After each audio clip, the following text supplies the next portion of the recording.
mateka ya Kiliziya Gatolika mu Rwanda no muri Afurika hari abihaye Imana bagaragaje umurava, ubumenyi n'ubuyobozi bufite icyerekezo. Umwe muri bo ni Padiri Eugene Niyonzima, umupadiri wo mu muryango wa Palutini uzwi mu butumwa bwa gisaserdoti mu burezi no mu buyobozi. Uri kumwe nanjye Dani, iyo ni Kiliziya imwe. Padiri Eugene Niyonzima yavukiye muri paruwasi ya Karambi muri diyoseze ya Kabgayi. Niho yaherewe imbuto z'ukwemera n'ihamagarwa ryatumye yegurira Imana. Ku 29 Gicurasi 2004 yahawe padiri, atangira urugendo rw'ubutumwa bwaranzwe no kwitanga n'ubwitonzi. Nyuma yo guhabwa ubupadiri, Padiri Eugene Niyonzima yoherejwe mu butumwa butandukanye mu madiyoseze anyuranye mu Rwanda. Kuva 2004 kugeza 2006 yakorewe ubutumwa muri paruwasi ya Kabuga. Kuva 2006 kugeza 2007 yakorewe ubutumwa muri paruwasi ya Masaka zo muri archidiyoseze ya Kigali. Kuva 2007 kugeza 2010 yakorewe ubutumwa mu ngoro ya Bikira Mariya Kibeho muri diyoseze ya Gikongoro. Aha hose yagaragaje umwete mu kuyobora abakristo, mu kwigisha no mu gufasha abantu gukura mu buzima bwa roho. Mu mwaka wa 2010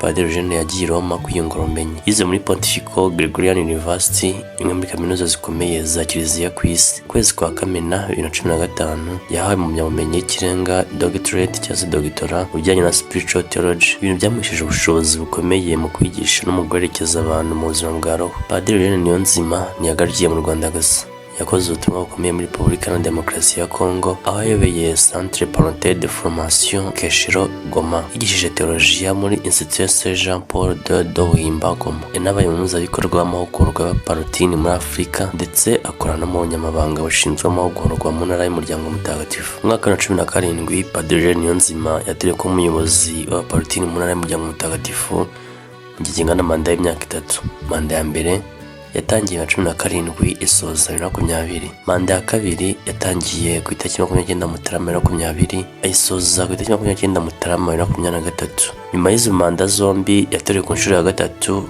kuyobora intara y'umuryango mutagatifu kugeza mu mwaka wa 2026, ikimenyetso cy'icyizere n'agaciro afite n'abavandimwe be b'Abaparutini. Kuri ubu Padiri Eugene Niyonzima akomeje ubutumwa bwo kwigisha teoloji muri Kaminuza Gatolika y'u Rwanda, aho afasha urubyiruko n'abegura Imana gukura mu bumenyi no mu buzima bwa roho. Ubuzima bwa Padiri Eugene Niyonzima ni urugero rwiza rw'uko ubupadiri bushobora guhuzwa n'ubumenyi, ubuyobozi n'ubutumwa mpuzamahanga. Ni umuhamya wo kwitanga, kwiga no kwemera inshingano bituma Kiliziya ikomeza gutera imbere. Murakoze.